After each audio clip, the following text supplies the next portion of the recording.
Ouvrant cette revue de presse par le Mali, le pays attend toujours la formation du nouveau gouvernement. Le nouveau Premier ministre Boubou Cissé se heurte à une équation de taille selon Mali Actu. En face de lui, une opposition qui visiblement veut profiter de l'aubaine pour gagner dans les négociations, ce qui lui a échappé dans les urnes, à savoir le pouvoir, retorque le site malien. À tout préalable, l'opposition a posé ses conditions, parmi lesquelles un partage des responsabilités de quotas de ministres.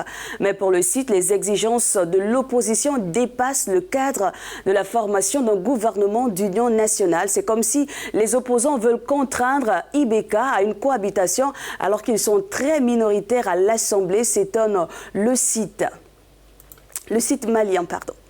On quitte le Mali pour la RDC. Une plainte pour incitation à la haine ethnique, massacre des Balubas, crime de génocide et crime contre l'humanité a été déposée à l'encontre de l'opposant Martin Fayoulou, révèle le site Actualité CD.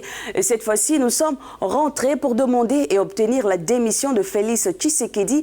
Il a fait la honte, il a vendu le pays, avait déclaré Martin Fayoulou lors de son meeting dimanche à Kinshasa. Des propos qui ne sont pas à l'origine de la plainte puisqu'elle a été adressée au procureur général au mois de février, souligne le site. Cependant, fait remarquer Actualité CD, les meetings de Martin Fayoulou sont émaillés d'appels à l'insurrection, à la haine tribale ou encore à la violence, des accusations qu'on rejette toutefois l'opposant.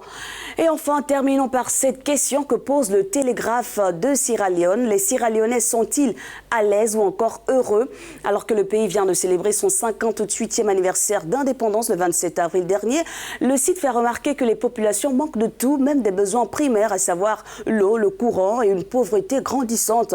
Qu'est-ce que nous célébrons, s'interroge à nouveau le site. La continuité de la dépendance face à l'aide étrangère. C'est dans ce contexte que la première dame du pays a décidé de célébrer avec faste cet anniversaire alors que celui de l'année dernière avait été annulé pour des questions financières.